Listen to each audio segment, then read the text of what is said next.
Hello friends मु विश्वजीत आपण स्वागत करुच्ची आम चैनल क्रेजी मैथ रे।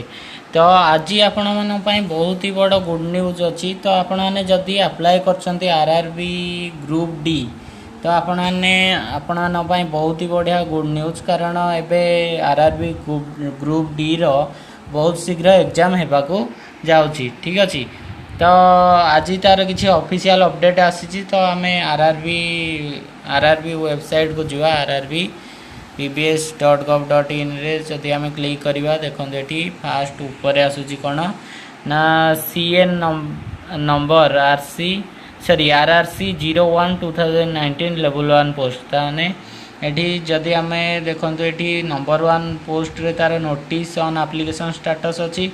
तो सेकेंड रे अच्छी click here to view the status of application. तो यहाँ देखो केवेटू स्टार्ट है ना 25 तारीख माने आज स्टार्ट है, किंतु मु लेट रे वीडियो बनैली कारण मुझे ट्रैवल करूली आज बस रे मोर किसी काम थिला मुझे बाहर को, तो वीडियो बनई पार नथिले। ठीक अच्छे, तो यहाँ आपण मैंने 31 तारीख भितर चेक करेंगे। तो आपण मानक 6 दिन टाइम मिलूँ। तो आपण मैंने जमी click here to view the status of application आपण मैंने क्लिक करेंगे। तो ये बहुत गुड़ाए जोन आसी जाऊँगी। तो आपण मैंने जो जोन रे अप्लाई करते क्लिक करें।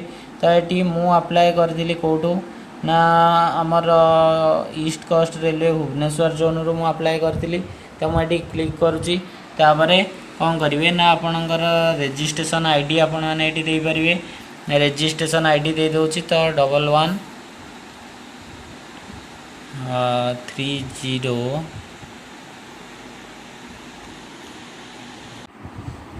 तो मुझे मोर डाटा गुड़ी को हाइड कर दूची। ठीक अच्छे, तो आपण मैंने वेट करूँ जमी मु लॉगिन करी।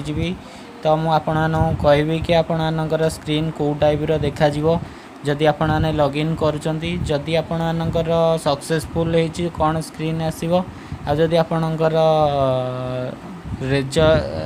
रिजेक्ट हो फॉर्म ताले कौन स्क्रीन आसो सेटा मध्य आपण मानक जनईदेवी। तो मुपर्यंत मोर चेक करनी। तो मुझे चेक करुँची मोर सॉरी स्टेटस चेक करुँची। तो वेट करवा बर्तमान कौन आसीपारे। तो लॉगिन उपर मु बर्तमान क्लिक करने को जाऊँगी। तो देखो ये मुझे ही लॉगिन कली। तो ये देखो आसला कौन ना current status of your application is provisionally accepted. ताने मोर फॉर्म टी एक्सेप्ट हो जाए ऑलरेडी। ठीक अच्छे, जदि आपणकर एप्लिकेशन स्टेटस रिजेक्ट होती एक्सेप्टेड जगह रिजेक्टेड आसो। ठीक अच्छे, तो आपण मैंने जाकि चेक कर दिंतु RRB official website RRB BBS रे आपण मैंने चेक करें। ऊपर लिंक अच्छी। तो मु वीडियो रे डिस्क्रिप्शन रे लिंक दे दूची एंड आम व्हाट्सएप ग्रुप रे मध्य अपलोड कर दूची जमती कि आपणकर शीघ्र जाकि निजर एप्लिकेशन स्टेटस चेक करें। ठीक अच्छे, थैंक यू।